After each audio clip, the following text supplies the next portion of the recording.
Pemirsa, terima kasih PN masih bersama kami. Berita selanjutnya, Mahabarakat. Anggota Panitia Khusus DPRD Banjarmasin menyempurnakan dan memfinalisasi Raperda Retribusi Penggunaan Tenaga Kerja Asing di Banjarmasin. Rapat finalisasi ini dihadiri dari bagian hukum Sekretariat Daerah Banjarmasin, serta Koperasi Usaha Mikro, Wan Tenaga Kerja Banjarmasin, serta BPKPAD Banjarmasin di ruang Komisi 1 DPRD Banjarmasin, jelang 3 hari Selasa 4 Oktober 2022. Anggota Panitia Khusus DPRD Banjarmasin menyempurnakan dan memfinalisasi Raperda Retribusi Penggunaan Tenaga Kerja Asing di Banjarmasin. Rapat finalisasi ini dihadiri dari bagian hukum Sekretariat Daerah Banjarmasin, Dinas Koperasi Usaha Mikro Wan Tenaga Kerja Banjarmasin, BPKPAD Banjarmasin di ruang Komisi 1 DPRD Banjarmasin jelang tengah hari Selasa 4 Oktober 2022. Ketua Pansus Retribusi Penggunaan Tenaga Kerja Asing Gusti Yasni Iqbal Wahetakuni Prima TV memedahkan Raperda ini merupakan revisi dari Perda nomor 20 tahun 2016 tentang retribusi tenaga kerja asing. Namun retribusi yang dikenakan pada perusahaan yang mempekerjakan tenaga asing dengan ketentuan biaya ditentukan oleh pemerintah pusat. Politisi Partai Gerindra ini menyatakan bila di Banjarmasin jumlah tenaga kerja asing hanya sekitar 11 orang, tapi memberikan kontribusi bagi pendapatan asli daerah. Menurut Gusti Yasni Iqbal, di dalam Raperda yang memuat sebanyak 22 pasal ini terdapat besaran retribusi, cara pembayaran hingga sanksi bagi tenaga kerja asing yang telat membayar retribusi. Jadi kalau masalah retribusi itu kan biasanya nama objek retribusi, golongan retribusi, cara mengukur tingkat penggunaan jasa sudah termasuk di sini.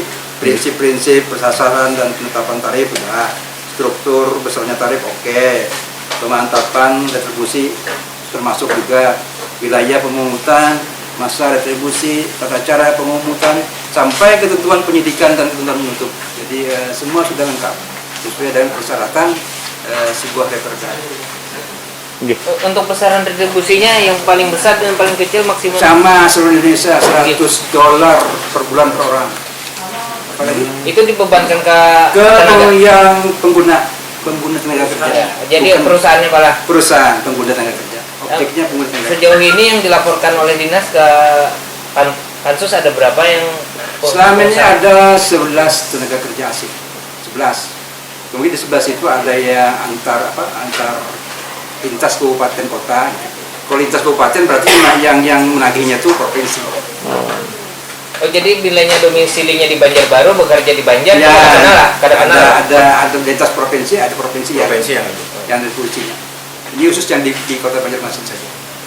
Jadi penanganannya ini mungkin tahun 2023 kita sudah Perda ini sudah berjalan dengan operasional. Itu pekerja ahli atau ahli, profesi dan ahli. Profesi dan ahli. Wakil Ketua Pansus Retribusi Penggunaan Tenaga Kerja Asing Awan Subarkah menambahkan bila Raperda Retribusi Penggunaan Tenaga Kerja Asing sudah difinalisasi kemudian akan disahkan dalam rapat paripurna. Politisi PKS ini menyatakan terkait dengan pemberlakuan atau pelaksanaannya paling lambat dalam tempo sebulan sudah selesai perwali turunan dari Raperda ini. Hari ini sudah finalisasi, dan tinggal diparipurnakan, menunggu jadwal paripurnanya. Nah kemudian poin-poin yang tadi dibicarakan juga sudah lengkap, ya. Bahkan tarif juga sudah selesai dibicarakan.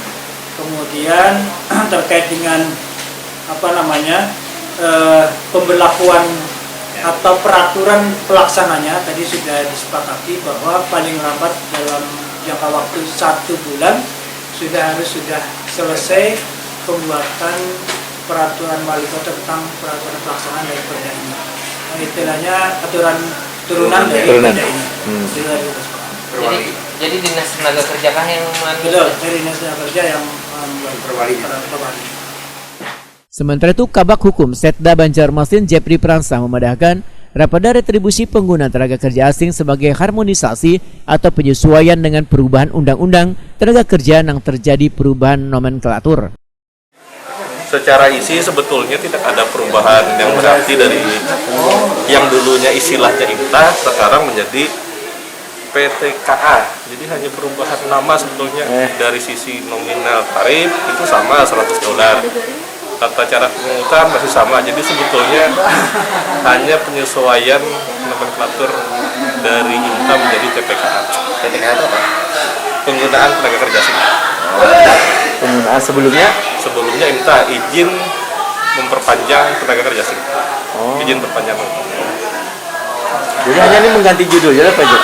Ya, memang kalau secara kalau melihat ini secara substansi hanya mengganti nama saja, memang kita akan mempertanyakan apa sih urgensinya hanya berganti nama, tarifnya sama. Tapi dengan walaupun dengan banyak pertanyaan, tapi yang namanya sudah amanat peraturan perundangan, pemerintah daerah diminta tidak lanjut, bahkan sampai ada surat edaran atau instruksi yang meminta daerah secepatnya bersamaan dengan PBG waktu itu, prinsip PBG, nggak mau tidak mau, setuju tidak setuju harus kita tindak lanjut.